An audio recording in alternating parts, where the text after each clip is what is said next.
Good morning, everybody. It's Tom Christie back in the carving shop for session 2 of carving a Drake Gadwall decoy. And today we'll hopefully get details put on the head, get the eyes installed, maybe start working on the body. Doubtful. It's a beautiful day, sunny day, cooler weather day, a good day to be in the shop. So I'm glad you're back. Let's get started on the Gadwall. Before we start working on the bill, I think I want to finish a few head minor details. I want to put a little bit of cheek structure in here,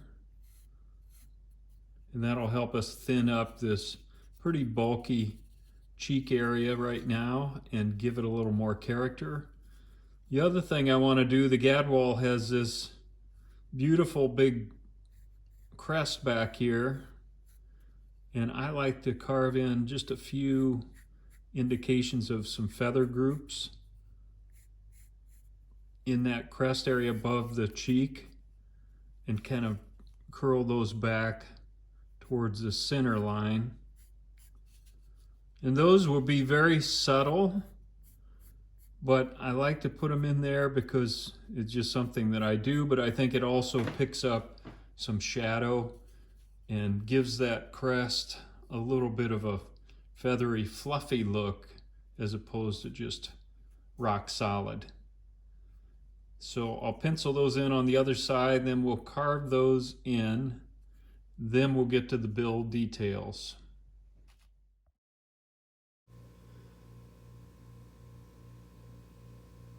I'm going to use this bullet-shaped ruby bit and go in and put grooves where I penciled the cheek marks.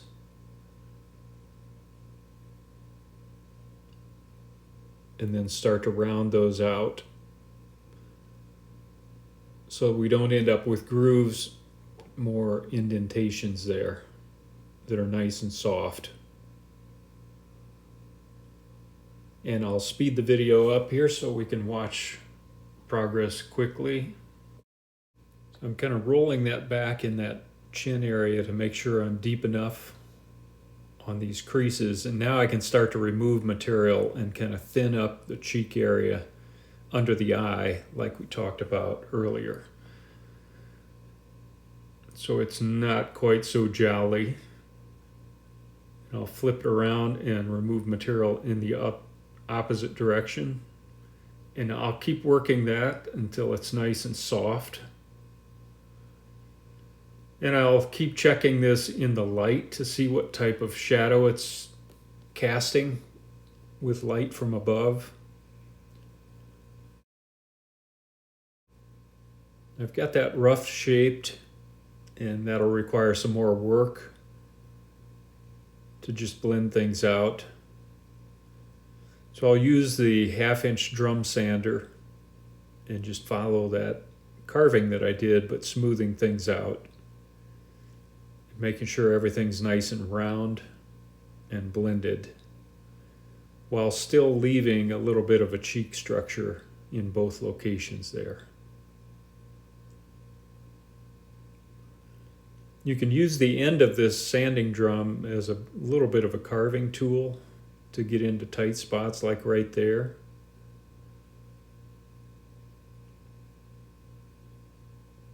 So I'm getting everything sanded.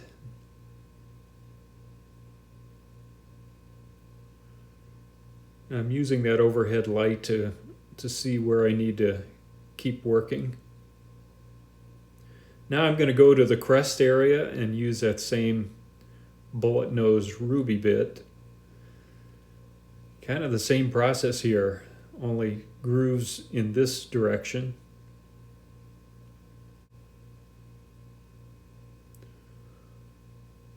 So you can see that shadow that they cast, and now I'm going to use the sanding drum the way we did on the cheeks and just do the rough sanding and soften those even further.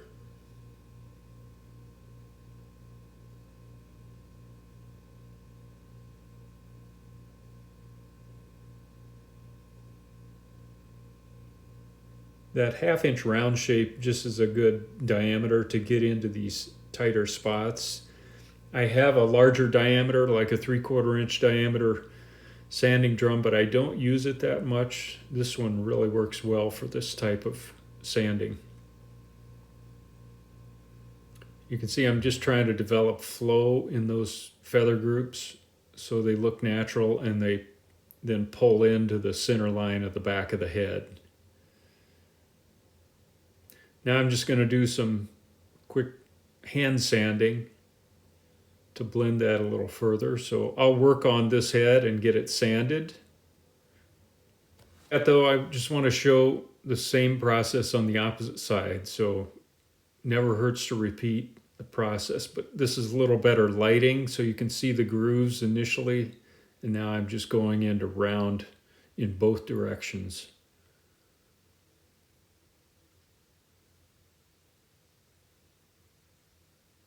I just thought it might be helpful to see that from this direction as well as the opposite side.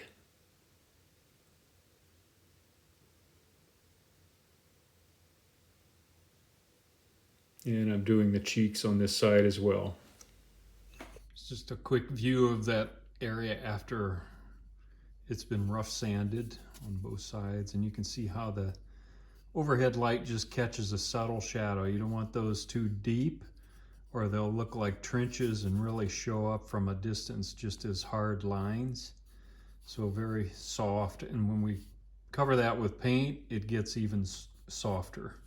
So now we'll move to the bill and do some layout work on the bill.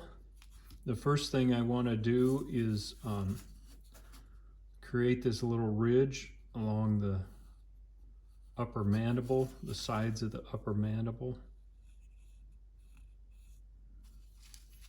So give myself a little guideline, and we'll take some material out of this area and blend it into this upper here, so that we have a little bit of a ridge here along the upper mandible.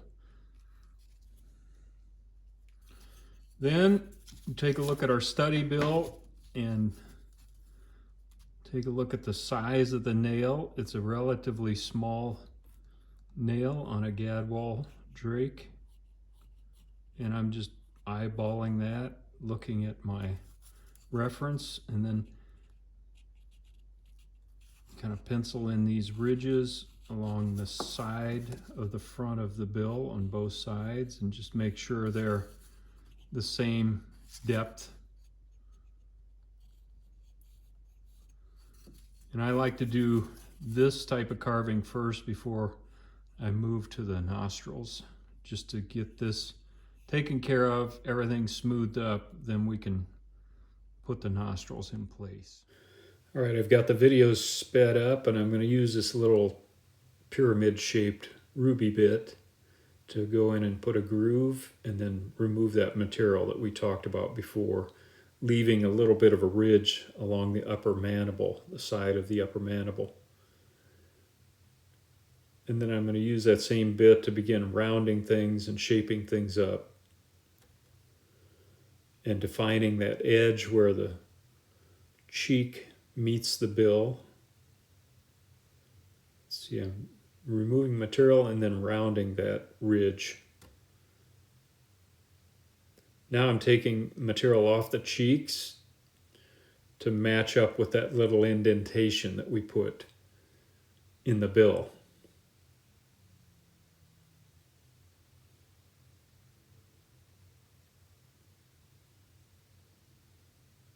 There you can see a little bit of a shadow there where that ridge has been formed.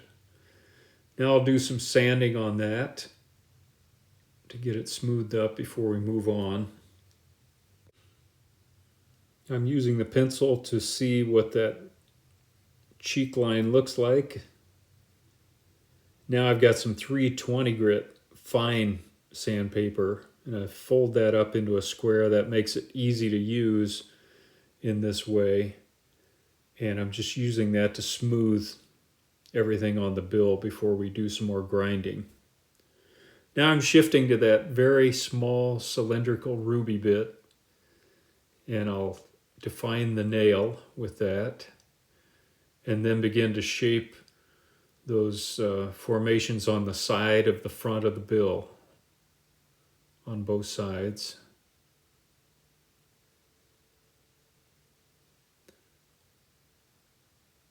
Just have to work to keep those symmetrical on both sides. And I'm taking out material so that from the top there is some thickness to those. And from a top-down view, you can see those ridges as well as from a side view.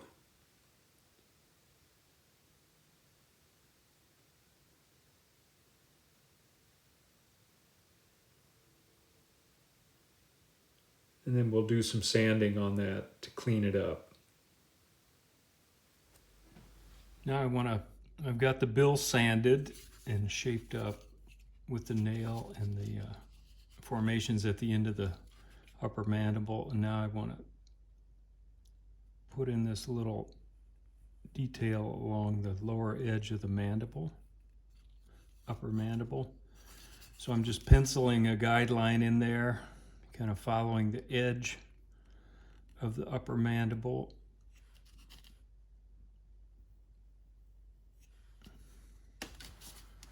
Then I'm going to take my knife and carefully score that line. And this has to be a light touch because we don't want to go too deep. This just becomes a guideline for the grinding ruby bit. It gives it a little bit of guidance as we're forming this with that bit. So I don't want this to be too deep. And it's easy to slip off here, so maintain control and just go slow. You can see I'm kind of following the curve and then it fades out up here. Okay, now we can grind those in, and we'll get the nostril locations. Speed up the video, and I'm using this very small cylindrical ruby bit to follow that knife line and go both directions to clean up that and create a little groove there. This doesn't have to be real deep. Just take your time, and we want to round in both directions then. And to do that, I use 320 grit sandpaper, fold it up again so that I have a nice point that I can use to get in that groove, and then round the upper portion of the mandible and also that lower portion, and smooth everything out.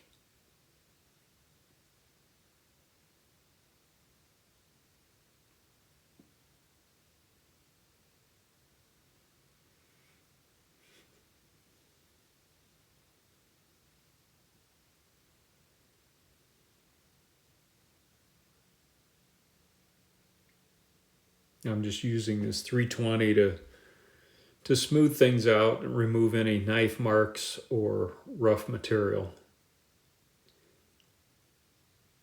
Clean up the lower mandible there as well.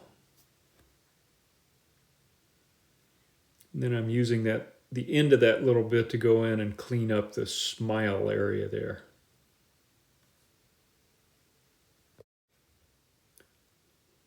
Now we're going to get the nostrils locations set, and I'm just going to use my pencil to outline the nostril enclosure. It's kind of football shaped, and those do vary from bird to bird, so pay attention to that. And I'm using my dividers then to locate how close to the bill to the face that is, and then I want to get a width of that football-shaped nostril enclosure and transfer that to the wood so that I can use those as guidelines to sketch in the nostril enclosures. I put the center line back on the bill, and then we also want to look from the top. Those kind of angle in as they go closer to the front of the bill, so they're wider at the back, more narrow at the front. So we want to duplicate that in the wood. Start wide at the back, narrow them up as they move forward, and keep them symmetrical around the center line.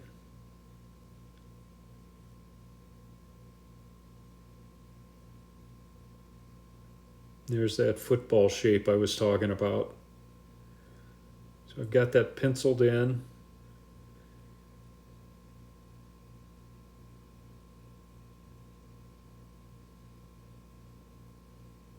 Once they're penciled in, then you can kind of look at it overall and see if they're symmetrical.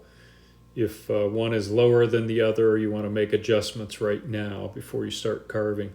Now I'm going to use this small cylindrical ruby bit and kind of outline those enclosures following my pencil lines. So generally we're going to outline the football shape, and then we'll come back in and start removing wood around that to leave that little shape raised a bit off of the bill. So I'll speed the video up here. I just wanted to watch that in real time.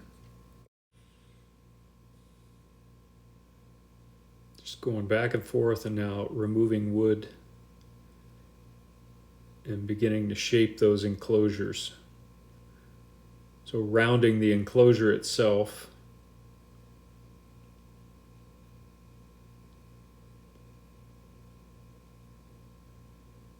Once I get those kind of shaped up, I'll switch bits and go to kind of a flame-shaped ruby bit that has more of a point on it, and that allows me to really get in and around those nostril enclosures and remove wood. And that ruby bit has a curved surface on it as opposed to a cylinder, so it really helps you get in and around these tight areas. So I'm using that to dig in a little bit under the nostril enclosure and make that a little deeper. Then I'm going to pencil those in. So again, look at symmetry. How are things shaping up? Are they the right size? Are they level from the front? And now I'm using this little hand tool. These are ruby bits that are in a little bit of a hand vise, and I can use those just like a sanding stick to work those nostril enclosures. And this eliminates a lot of sanding. I've got a flame-shaped bit on the opposite end, and I can use that to really dig in and shape things up.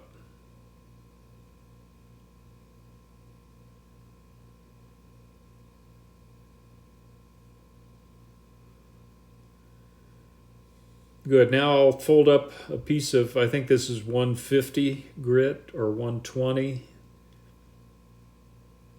And there's just a lot of smoothing that needs to be done around this grinding that's been done around the nostril enclosures. So there's no substitute for sanding that I'm aware of. So just spend some time smoothing things out. All right, I'll slow the video back down, and I'm going to use my dividers to locate the nostril hole itself within the enclosure around it. Make sure those are positioned on both sides so they're symmetrical. And then I'm getting a dimension with the divider on the length of the opening itself. Transfer that to the wood. Put a little mark. And then I'll use my pencil and just draw the shape of the nostril opening. And this gives you an opportunity to look at symmetry, make sure they're in the right position, they're the right length. It's easy to get these off from side to side and up and down.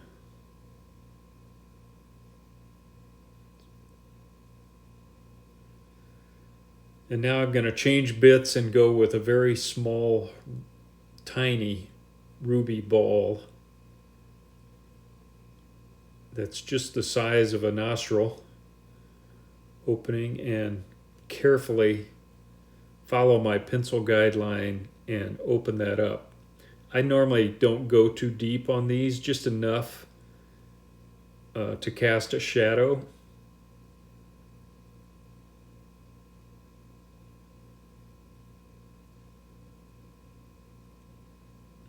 This is pretty meticulous work, so you have to have a steady hand.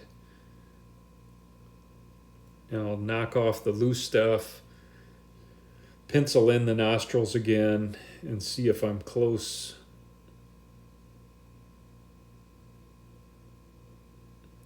You don't want to do that either.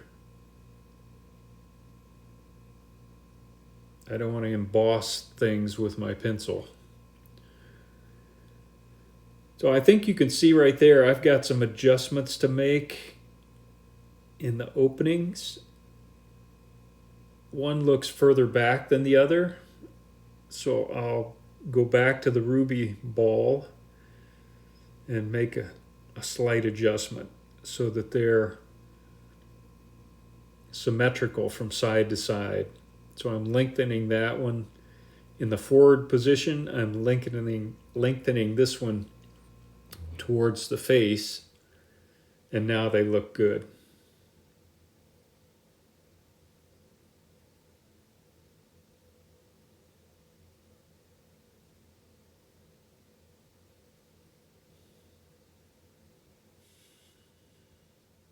Those subtle little adjustments are really important, particularly in competition birds. And now I'll just use some 320, make sure everything is sanded smooth. Then I want to do a little bit of work on the bottom of the bill, and we won't spend a lot of time here, but I've used my reference bill, and I've got a little 1/8" ruby cylinder here, and I'm putting some basic structure under the bill here.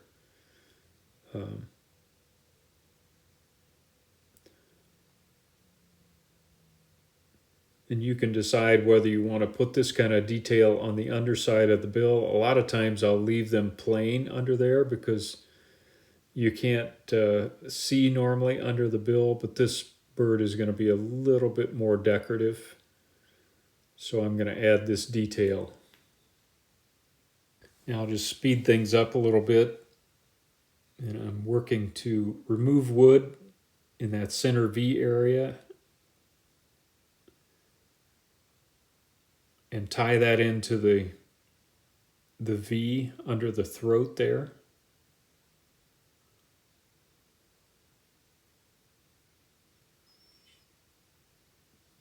Just use my pencil every once in a while to put my guidelines back in place, and that actually helps to identify areas that you need to continue to work on. So here's just a quick comparison with the study bill.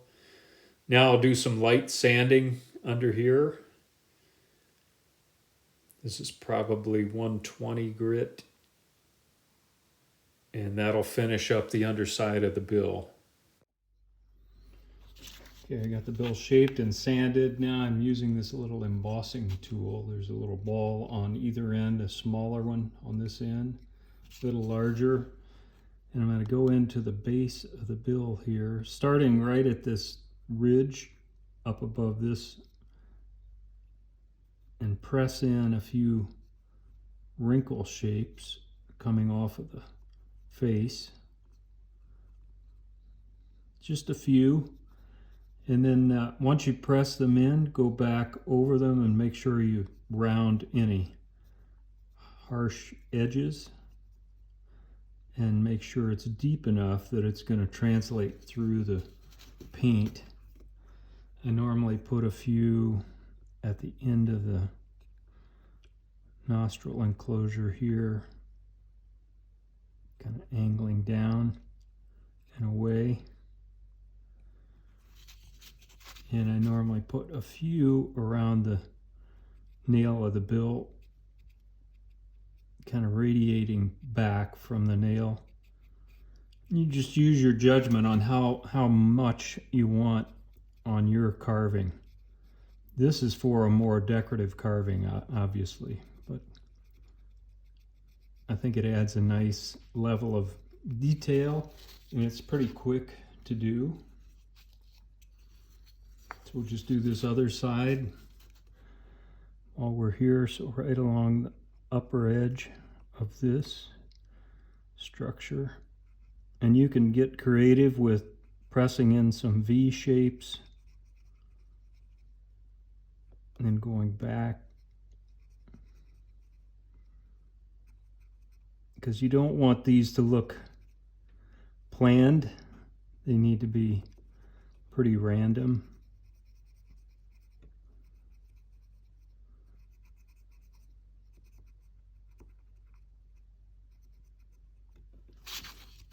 We'll move up here again, go out from there, down,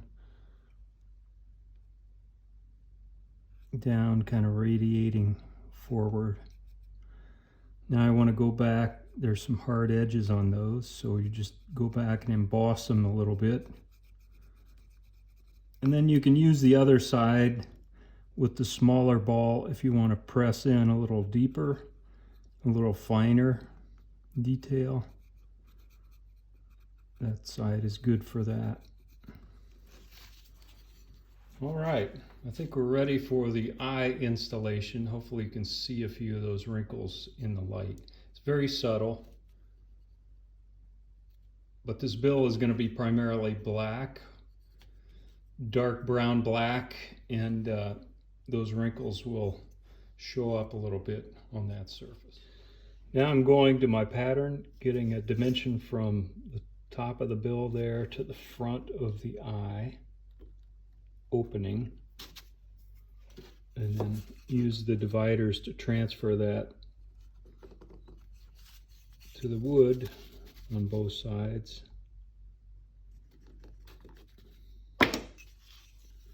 Now I'll get my circle template. This is going to be a 10mm eye, and since I do quite a bit of carving, I've got my 10mm eye hole marked there, which is, then I don't have to search for it every time.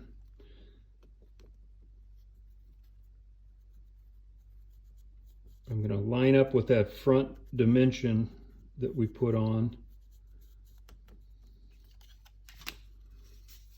You can see from the drilled hole, I'm crowding the front here, which happens quite a bit. That drilled hole for me is more as I shape the head to kind of keep the eye position in mind, but I don't use it as the final judge for where the eye gets placed, if that makes sense. Okay, and then I look from the front, and that's going to be hard to see in the video, but I'm looking to make sure that at least the way they're penciled in, they look level, and they do. So now I'm going to open up these eye holes with a gouge, and I use kind of a 1/4 inch round gouge. I'm going to get a better position with the camera here so I can be firm in my grip. Okay, I've got a better position now. Get all this stuff out of the way so I have a nice firm foundation with the bench, and I'm just pressing in and following my guideline and going around, probably pressing in a 1/4 of an inch at maximum.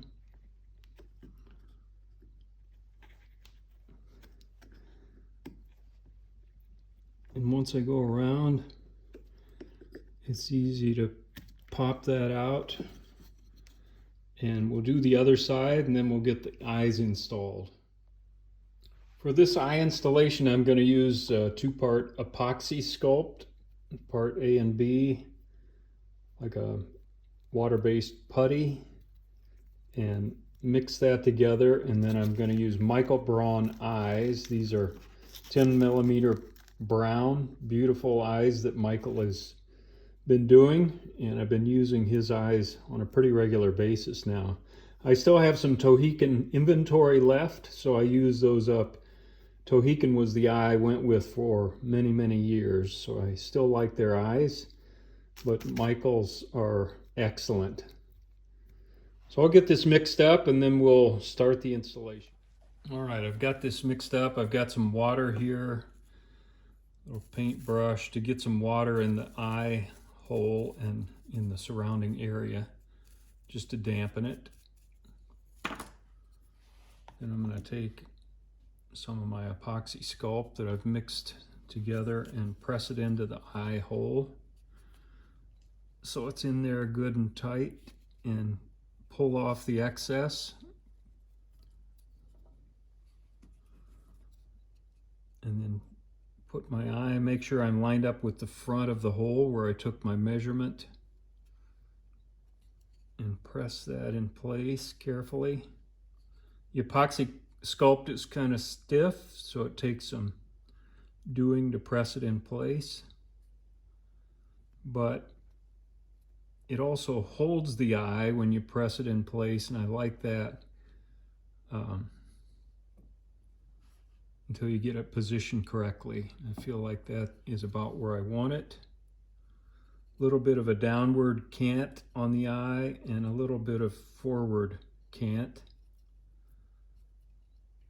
And then I'm using water on my finger and spreading the epoxy sculpt.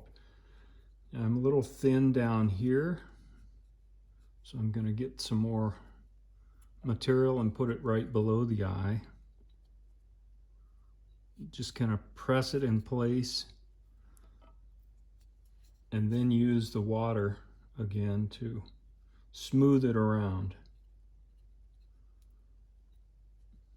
Thing I like about the epoxy sculpt is when you get it right, there's very little sanding you have to do, and it really does a great job of hiding. There are no seams or areas where you can see where the epoxy sculpt is. It blends really nice into the surrounding wood. So now that I've got that kind of spread, I've got a little stiff scrubber brush that I retired from the painting area, and it works well with water on it to kind of scrub back and forth over the eye opening and move the material around. And I want to make sure the eye channel stays open in front so the bird can see down its bill. Now I like to see the life emerge from the decoy. That's part of the fun of carving decoys for me. And getting the eyes installed really begins to make the bird come alive.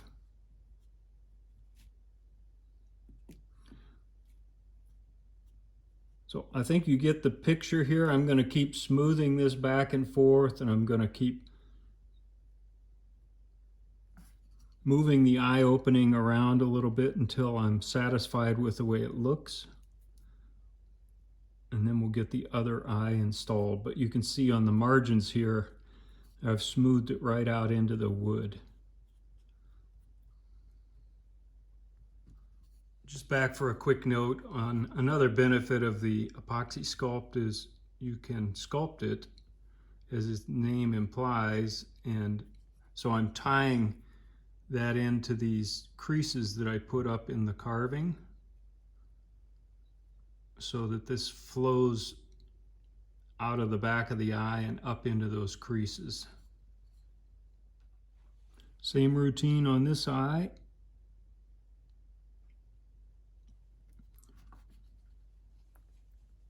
Pushing it in place.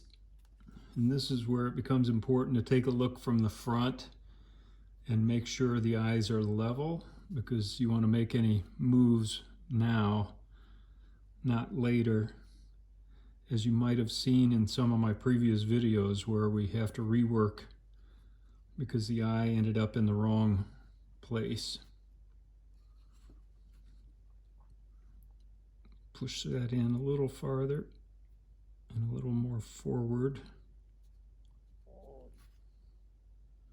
Okay, that looks pretty good. Now I'm going to go ahead with the epoxy sculpt around the eye and finish this up. Just a few quick checks. Make sure the pupil is pretty much centered in the almond-shaped eye so that there's no awkward angles, and just do a quick measurement to make sure on both sides the eyes are the proper distance from the bill. It's possible to get that off a little bit from side to side, and these look good. So I'm going to set that aside, let it set overnight, and then we'll do some light sanding on that tomorrow. Okay, I think we'll call that a wrap on session 2 of carving the Drake Gadwall. We got the head detailed today, the bill done, we've got the eyes installed, and before session 3 I'll do some general rounding on the body of the decoy. You've already seen that in some of my previous videos, so I'll get things kind of roughed out. But I will, in session 3, then focus on things that are unique to the Gadwall in terms of shapes and feather structure and things like that on the body. So that'll be the focus of session 3. And we'll get to that as soon as I can get there. Right now, I have another priority, and that's doing some bass fishing. So until next time, Tom Christie signing off. Have fun out there.